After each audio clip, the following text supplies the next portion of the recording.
Hello everybody, welcome back to another review. Today's review is on Copperhead Strike at Carowinds. If you don't know how reviews work, basically I take 4 categories and rate the coaster in each categories. Those categories are appearance, ride forces, fun factor, and originality. And I take the scores out of 10 in each category, add them up, and then divide them by 40 to see what the overall score is out of 10. Without any further ado, let's get right into appearance here. So, Copperhead Strike is very, very nice looking. I really enjoy watching this ride. It's located in the new Blue Ridge Junction section of Carowinds, and I think the way the ride intertwines so much with its own track makes it look very cool. And there's definitely a lot of sections that's either like banked a lot or it goes upside down quite a bit. And the theming is kind of strange, but Cedar Fair added this like new theming to it, which is like motor vehicle parts, and like I saw like an old truck in it too. Twisted Timbers at King's Dominion has a similar theme, but Copperhead Strike just looks great overall for Cedar Fair. So I'm going to give Copperhead Strike a 9.5 for appearance. And let's just get into the next category. The next category is ride forces. So I didn't feel like Copperhead Strike had a lot of positive G's nor negative G's. The only sections I got pushed into my seat a lot were going into the inversions, but not really anywhere else. The only part where I got airtime was the bunny hop going into the second, or like the second launch has like a bunny hop in it, which I got a little bit of airtime, and then there was one ejector hill that I got a lot of airtime on. This ride features a lot of hang time. And I really feel like the hang time, there's just so much hang time on the ride, where I feel like they could have named this ride Hang Time at Knott's Berry Farm.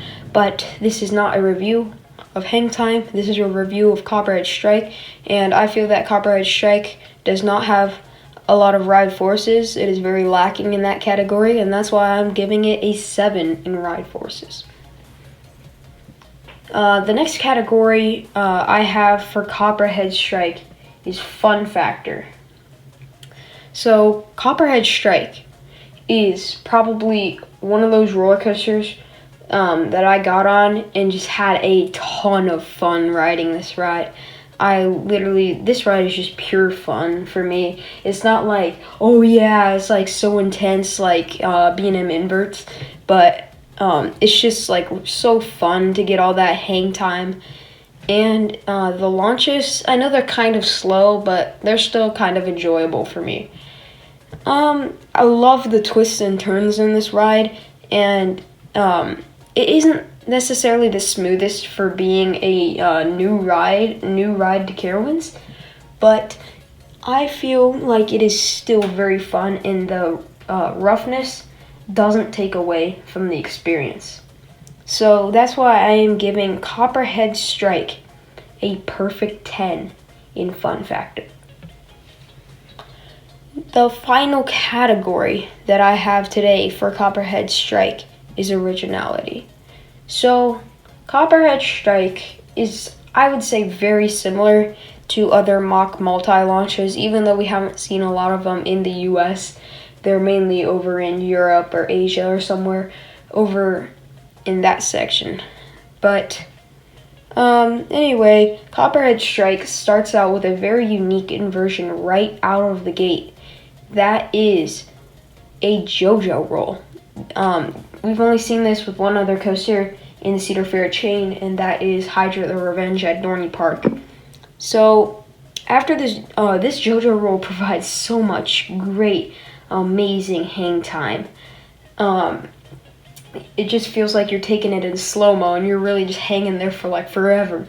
But then you go out of the Jojo Roll and into this barn type place, and they hold you there for about 5 to 10 seconds, and there's some theming and a couple people like screaming, and then you launch. The launch isn't too fast, but it's not too slow. You know, it's mock launches, so it's not gonna be too fast. You head into the ride's second inversion, and that is a loop. After the loop was pretty enjoyable, but after the loop, you head right into a small bunny hop into a corkscrew. The corkscrew you go through pretty fast, so not much hang time in it. After the corkscrew, you head into like a helix, and then a bunch of like it's like a twisty helix. After that, you head into the second launch on the ride. This one has a bunny hop on the launch where I got a quick pop of ejector airtime, and then you head through the launch. I didn't feel like it sped us up too much, but it did provide a little boost. You head up a second like bunny hop into the ride's tallest point, upside down, which is a stall.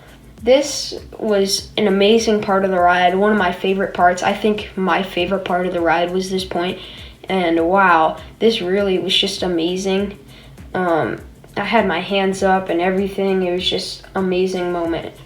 You head down into a twist into the second vertical loop on the ride, and this loop was taken, I feel like, at a faster pace. Mainly because you don't slow down as much as the first one at the top. So after this, you head into a elevated turn, and then you dive down, twisting into like another helix type thing, like the one that I mentioned before going into the second launch. After this helix, basically you find your way back into the brakes after making a couple more twists and turns. And yeah, that was the layout of Copperhead Strike. So Copperhead Strike is a very not original coaster, I would say. It's kind of similar to a lot of other mock multi-launches from what I've seen out there. Copperhead Strike, I feel like, is a very unique experience. Definitely something I would check out. It was like a perfect addition to Carowinds. They were missing a launch coaster, and they finally got one. I know they had an inversion machine with Afterburn, but this provided a different type of inversions from Afterburn. Afterburn, you just whip through those inversions, and it's all about intensity. This was just all about hang time and just staying there in your seat, suspended in the air, and that's what I love about this ride. Originality, I am giving it a 8 for originality. So, Copperhead Strike, I really enjoyed this ride. This is one of my favorite rides at Carowinds. I think I have it at number 2 in the park and number 6 overall in my rankings for now. I'll have to get back to a couple more amusement parks this year. So, Copperhead Strike really fit well into my rankings. Not much else to say about Copperhead Strike. That brings its total to an 8.6 out of 10, which is still a very good score. You know, Banshee got an 8.8. That doesn't mean I like it more than Copperhead Strike. That just means it's an overall better coaster. But that's with stats-wise, kind of. Do I like Banshee more than Copperhead Strike? No. But I love Copperhead Strike, and that's why. So, if you enjoyed this video, please consider liking, subscribing, and I will see you in the next one. Goodbye.